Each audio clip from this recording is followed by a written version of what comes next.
सियासी मामलात पे तो बात करेंगे, ज़रा आपके सियासी मुस्तकबिल पे ना सर बात करें। PMLN आपने छोड़ दी है, आगे सियासी सफ़र जारी रखना है, कोई पार्टी ज्वाइन करनी है?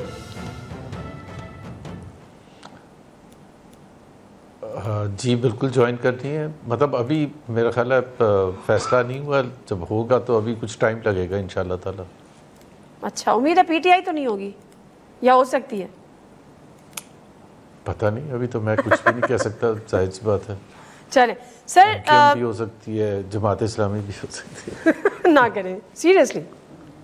जी अच्छा चले नहीं तो सर, क्या मतलब आप नहीं आई मीन जमात इस्लामी लोग नॉर्मली नहीं जा रहे होते ना, जा रहे होते PTI या PMLN या पीपल्स पार्टी या शायद खाकान अब्बासी साहब वाली पार्टी भी है। रिपब्लिकन पार्टी या डेमोक्रेटिक पार्टी तो ज्वाइन नहीं कर सकता मैं, जाहिर है वो अमेरिका। ऑफ कोर्स चलें सर, मैं it was definitely on lighter note sir, सारा जो गुफ्तगू हो रही है वो ये हो रही है कि ट्रंप सदर बनने जा रहे हैं, 20 जनवरी को वो हलफ ले लेंगे, उसके बाद क्या होगा? दो चीज़ें हैं, पाकिस्तान के साथ ताल्लुकात कैसे होंगे, किस नौयत के होंगे, क्योंकि एक इंप्रेशन ज़ाहिर है जो हम बार बार बात करते हैं कि अपेरेंटली जो डेमोक्रेट्स हैं उनके साथ PMLN की ज़्यादा अच्छी जमती है। दूसरा, इमरान खान की रिहाई का मुस्तकबिल भी शायद कुछ लोग उनके हाथ में देख रहे हैं। पहले ज़रा इस पर आ जाते हैं, इस लेवल पर मुशाहिद हुसैन सैयद साहब की उस बात को कि अगर वो पाकिस्तान में किसी को जानते हैं डोनाल्ड ट्रंप तो इमरान खान को जानते हैं। कितना आप आने वाले दिनों में कम्फर्ट लेवल देख रहे हैं जो बाइडन गवर्नमेंट नहीं तो Donald Trump and this government PMLN government Pakistan? देखें अमेरिका का कुछ अरसे से पाकिस्तान में कोई इंटरेस्ट नहीं रहा। बहुत अरसे बाद ऐसा हुआ है कि अमेरिका का पिछले 6-7 साल से अगर आप देखें कोई इंटरेस्ट नहीं पाकिस्तान का। एक वक्त था पाकिस्तान उनका बहुत करीबी साथी था, बहुत क्लोज पार्टनर था। And you can go back to the late 50s and 60s जब पाकिस्तान अयूब खान के अंडर सीटो और सेंटो जो कि सिक्योरिटी अलाइंसेस थे, एंटी कम्युनिस्ट अलाइंसेस थे, तो पाकिस्तान उसका अहम रुकन था और पाकिस्तान ने बड़ा अहम रोल प्ले किया था अमेरिका को सपोर्ट करने में अगेंस्ट सोवियत रिपब्लिक। फिर उसके बाद सोवियत ऑक्यूपेशन हुआ 79 में, तो फिर अमेरिका को हमारी ज़रूरत पड़ी, फिर हम फ्रंट लाइन स्टेट बन गए। एंड द सेम स्टोरी 9/11 के बाद ये हुई। फिर उसके बाद अमेरिका के इंटरेस्ट आहिस्ता आहिस्ता कम होता चला गया।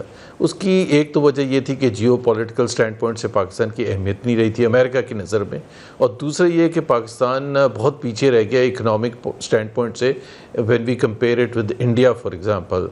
सो जब वहाँ से बैठ के वाशिंगटन से बैठ के वो देखते हैं और चॉइस करते हैं कि पाकिस्तान या इंडिया, एक वक्त ये होता था कि उनको चूज़ करना पड़ता था।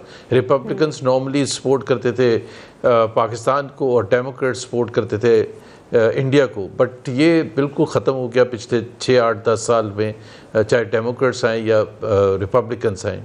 लेकिन ये भी बात मुशाहिद हुसैन सैयद की सही है कि ट्रंप की लाइकिंग है इमरान खान के हवाले से।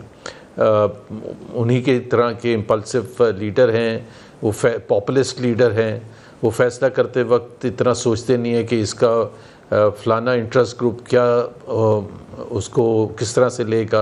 वो फैसला करते हैं अगर वो समझते हैं ये सही फैसला है, पॉपुलिस्ट फैसला है, चाहे वो उसका बहुत से ऐसे इंटरेस्ट ग्रुप्स होते हैं US में भी हैं, जैसे पेंटागन या नेशनल सिक्योरिटी काउंसिल या फॉरेन ऑफिस जो उनका स्टेट डिपार्टमेंट है, वो किस तरह से लेगा, वो इसकी परवाह नहीं करते हैं।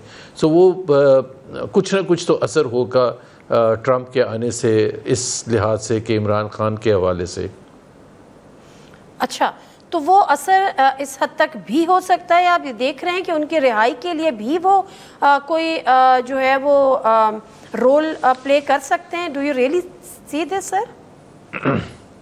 देखें, वो ऐसे नहीं होता कि जी वो कहेंगे कि इनको रिहा करते हैं। America generally champions the cause of freedom all over the world, और जहाँ उसका इंटरेस्ट होता है, अगर कोई डिक्टेटरशिप है जिस कंट्री में और उसका बहुत ज़्यादा, जिस तरह मैंने बताया कि 79 के बाद उनका इंटरेस्ट था, तो ज़िया लोग जैसे डिक्टेटर के साथ भी काम कर रहे थे और ह्यूमन राइट्स और वो डेमोक्रेसी और सब कुछ भूल के ज़िया के साथ हाथ मिलाया था और उनके बड़े क्लोज अलाई थे। इसी तरह जनरल मुशर्रफ के साथ भी ऐसे ही हुआ था। लेकिन जब उनका कोई इंटरेस्ट ना हो तो फिर वो ज़रूर करते हैं, वो उस चीज़ों को बहुत फोकस करते हैं कि ह्यूमन राइट वायलेशंस नहीं होनी चाहिए, डेमोक्रेटिक प्रोसेस सही मानों में आगे चलना चाहिए। सर लेकिन जाहिर है अगर वो गवर्नमेंट पे डायरेक्टली या इनडायरेक्टली किसी किस्म का प्रेशर बिल्ड करता है तो मेरा ख्याल है बड़ा मुश्किल होगा पाकिस्तान के लिए उस प्रेशर को सस्टेन करना। लेकिन दूसरी तरफ ये एक बड़ा पॉलिटिकल डैमेज नहीं होगा पीटीआई के लिए, क्योंकि उनके वो सारे नैरेटिव क्या हम गुलाम हैं और एब्सोल्युटली नॉट, और अगर वहाँ से किसी प्रेशर की बुनियाद पर ये इनको कोई रिलीफ मिलता है तो? देखिए नादिया, ये मैंने जो पहले कहा था ना कि इमरान खान या डोनाल्ड ट्रंप ऐसे लीडर्स हैं जो इस चीज़ की परवाह नहीं करते कि पहले क्या हुआ था, मुझे क्या कहेंगे, वो यू टर्न हो गया नहीं क्या। अभी आप इलेक्शन कैंपेन अगर ट्रंप की फॉलो की हो तो बहुत सी दफ़ा उन्होंने ऐसी बातें की जो कि कोई और लीडर करता तो शायद बहुत रिएक्शन होता उसका। मिसाल के तौर पर यूएस में पोर्टो रिकन्स जो हैं उनकी बड़ी तादाद है और उनका बड़ा वोट काउंट करता है, और ख़ास तौर पर इम्पॉर्टेंट स्टेट्स लाइक पेंसिल्वेनिया वगैरह में उन्होंने ऐसी बातें की पोर्टो रिकन्स के बारे में कि ऐसा महसूस हो रहा था एक भी पोर्टो रिकन वोट नहीं देगा, लेकिन पता चला 93% ने वोट दिया ट्रंप के लिए। तो इमरान खान इस चीज़ की फिक्र नहीं करते कि जी वो एब्सोल्युटली नॉट का क्या होगा और फलाना क्या होगा, बिल्कुल भी, ये तो मैं आपको बता दूँ, और ना ही उनके सपोर्टर्स को कोई फ़र्क पड़ता है। तो आप पहले भी हमने देखा था कि इमरान खान ने बहुत सी पोजीशंस पे यू टर्न लिया था, लेकिन उनके जो सपोर्टर्स थे वो इमरान की लेटेस्ट चीज़ को एक्सेप्ट करके आगे चलते हैं, पीछे की बात भूल जाते हैं। सो वो Imran Khan doesn't worry about that, and this is what makes him Imran Khan. Imran Khan is like that कि जी वो इस चीज़ को, ये मैंने 2022 में क्या कहा था या 2021 में क्या कहा था, नो नो नो, वो बिल्कुल इस चीज़ की परवाह नहीं करते। और बात आपकी ये भी ठीक है कि जो इमरान खान साहब कहते हैं उनके फॉलोअर्स, उनके सपोर्टर आंखें बंद करके उनके पीछे चल पड़ते हैं। वो जो कम्बा वोट वाली जो एक टर्म इस्तेमाल की जाती है वो हमने उसका प्रूफ भी देखा है। अच्छा, एक चीज़ इस हवाले से फिर थोड़ा हम अपनी इंटरनल पॉलिटिक्स के हवाले से बात करेंगे। ये जो बाइडन की जो हार हुई है, क्या इसमें ये एक एलिमेंट शामिल है जो पाकिस्तानी डायस्पोरा है अमेरिका में, वो जो कि ये समझता था और ये नैरेटिव इमरान खान ने बनाया था कि पाकिस्तान में जो रजीम चेंज हुई है या पीटीआई की जो गवर्नमेंट ख़त्म हुई है उसमें जो बाइडन एडमिनिस्ट्रेशन का कोई रोल था। अब इनके इस नैरेटिव में आप कितना वेट देख रहे हैं, और अगर ऐसा है तो क्या वाकई इसको अंडू करना चाहेंगे डोनाल्ड ट्रंप इन फ्यूचर? देखिए, चाहे अमेरिका में इलेक्शंस होते या ना होते, जो डायस्पोरा है पाकिस्तानी वहाँ जो यूएस में है, और ख़ास तौर पर जो पढ़ा लिखा है और बहुत बड़ी तादाद है, बड़ी इंपॉर्टेंट पोजीशंस में कॉरपोरेट वर्ल्ड में दूसरी जगह वो मौजूद हैं, डॉक्टर्स हैं, इंजीनियर्स हैं, उनकी बड़ी एक प्रेजेंस है और उनकी से है, चाहे डेमोक्रेटिक पार्टी हो या रिपब्लिकन पार्टी हो। और ज़रूरी नहीं है कि वो प्रेसिडेंशियल इलेक्शन के लेवल पर हो, स्टेट लेजिस्लेशन के लेवल पर, मेयर के इलेक्शन पर स्टेट के, या सेनेट के इलेक्शन पर, या हाउस के इलेक्शन में, हर जगह उनकी सपोर्ट इज़ एक्सट्रीमली इम्पॉर्टेंट। तो इलेक्शन तो एक मौका मिल गया, और वो जो पढ़ा लिखा पाकिस्तानी है वह यूएस में, वो 90% से ज़्यादा इमरान खान का वैसे ही सपोर्टर है। तो इलेक्शन हो या ना हो वो इमरान खान के साथ थे।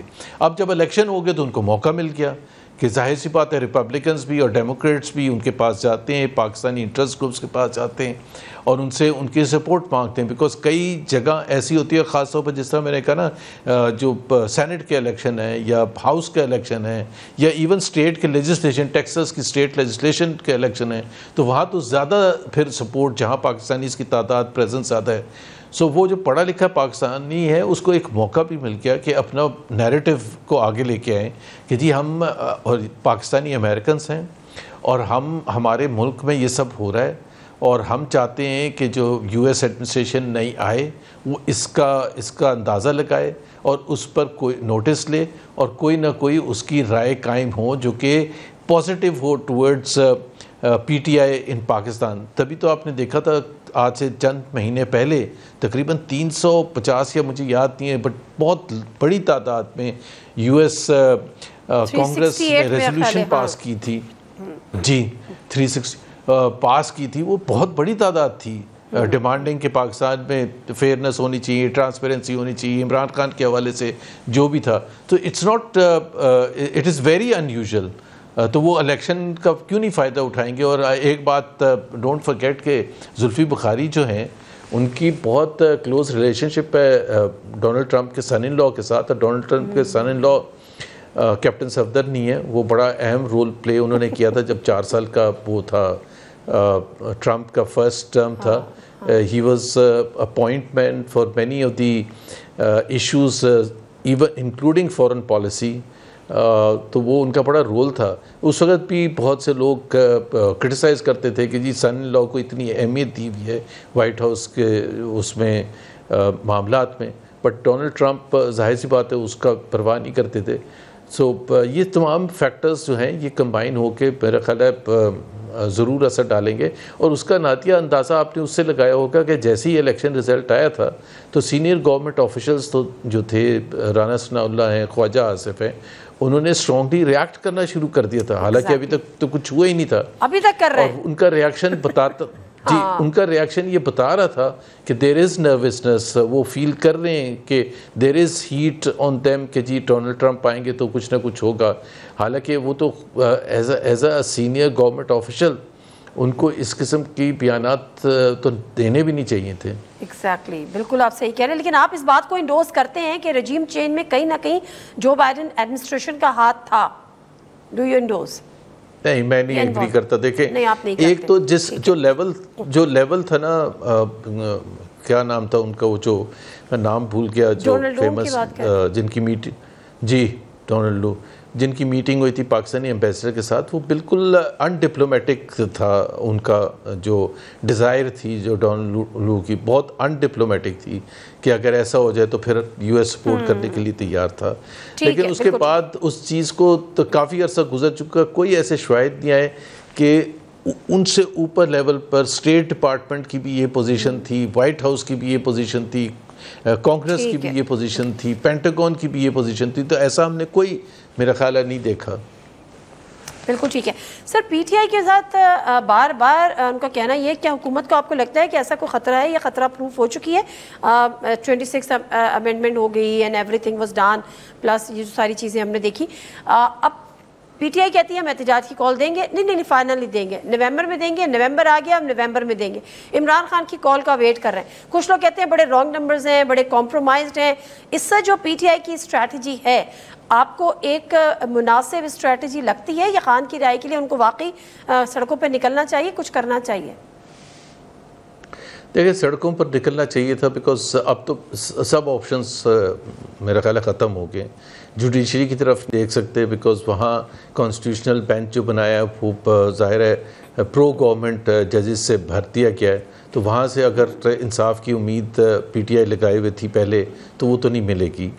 ट्रिब्यूनल्स के हवाले से जो इलेक्शंस के जो भी झगड़े हैं उसको हल करेगी, उधर से भी कोई उम्मीद नहीं है, इलेक्शन कमीशन से भी, पार्लियामेंट से भी कोई उम्मीद नहीं है, तो सड़कों पर वाहिद। लेकिन पीटीआई की जो प्रेजेंट लीडरशिप है जो इस वक्त बाहर है, उन्होंने अपने कार्ड्स कोई अच्छे तरीके से नहीं प्ले किए थे इतने अरसे तक। बार बार हमने देखा कॉल्स आई और उनको बाहर निकाला गया, और बग़ैर प्लानिंग के, बग़ैर इतने थिंकिंग के, और जिसका नतीजा ये हुआ कि जी वर्कर्स ने मार खाई, वो बेचारे सड़कों पर रुलते रहे, टीयर गैस शेलिंग फेस करते रहे, अरेस्ट होते रहे। लेकिन लीडरशिप के पास कोई कोहेरेंट स्ट्रेटजी थी नहीं जिसकी वजह से वो प्रेशर डाल सकते हुकूमत पर। आपने वो याद होगा कि गंडापुर साहब पेशावर से आए और फिर पता चला गायब हो गए, फिर वो 24 घंटे तक गायब रहे। तो ये कोई वर्कर्स के लिए कोई हौसला अफजा बात नहीं होती है। अब वो उनको इतना थका दिया है कि अब अगर वो वेट कर रहे हैं तो सही वेट कर रहे हैं, अगर एक दफ़ा बाहर निकालना है तो बामकसद होना चाहिए, it should be well thought, planning के साथ होना चाहिए, क्योंकि हुकूमत ने तो अपने कार्ड्स बिल्कुल ओपनली शो कर दिए हैं कि कम वोट में वो नहीं अलाउ करेंगे, और जितनी भी सख्ती करनी पड़ेगी वो करेंगे। वो कोई 2014 की तरह आपको यहाँ नहीं आने देंगे कि धरना आप दे के बैठ जाएँ और बड़े मज़े से। तो ये सब नहीं होगा, लाठी चार्ज भी होगा, टीयर गैस शेलिंग भी होगी, पकड़ धकड़ भी होगी, और वो जिस दिन वो ऐलान करते हैं उससे पहले ही पकड़ धकड़ का सिलसिला शुरू हो जाता है। सो ये बहुत चैलेंजिंग है, लेकिन तभी मैंने कहा वेल प्लान्ड होना चाहिए और सबको इन्वॉल्व होना चाहिए और सपोर्ट करना चाहिए। वो उनके लिए थोड़ा सा मुश्किल है, इसलिए वो थोड़े आगे की तारीख देते रहते हैं।